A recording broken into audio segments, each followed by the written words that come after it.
Ene şunu düşünsünler.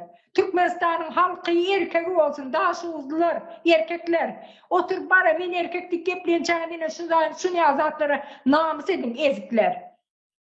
Korkaklar, bigayratlar, namus edin de vatanınızı kazanacak olup ayağa kalın. Heleyinizin arkasına kaçıp bukulup yatıyorsunuz, heleylerinize yine berde Türkiye'de şeydi gören erkeğin aşağına bir çiğ dişi aylanışıyorlar. Bütün dili bile, ya bütün arası yapıyorlar itlerinin.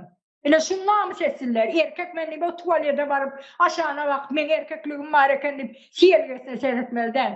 Ayağa kalmalı da Türkmenistan'ı kazanmalı. Ondan sonra Kurbanlı'nın niye gitse sene bile gidiversin şu yalaklık yapan adam. Kurbanlı'dan ayrılıp bilmem olsa kucaklaşıp gidiversin. Bunlara var ya yalvariyet, ha gayret edin. Vatanımızı kazanalım, ayağa kalın, diydi çabıyla giyinse kaçıyorlar.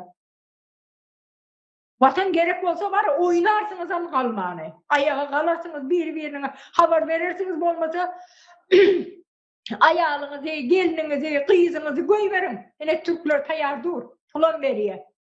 İstese aşağını sokar, istese götünü arısalardır, hem de daha dönemettirir.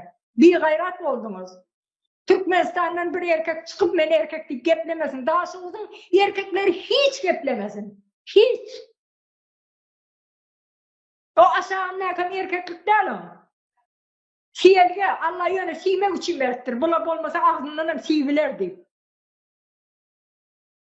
Hemen diyeceklerim şundan var. Eğer kaynatınız olsa ayaklanırsınız. Ya bir gayret olsanız onu Türklere gel size heley olan.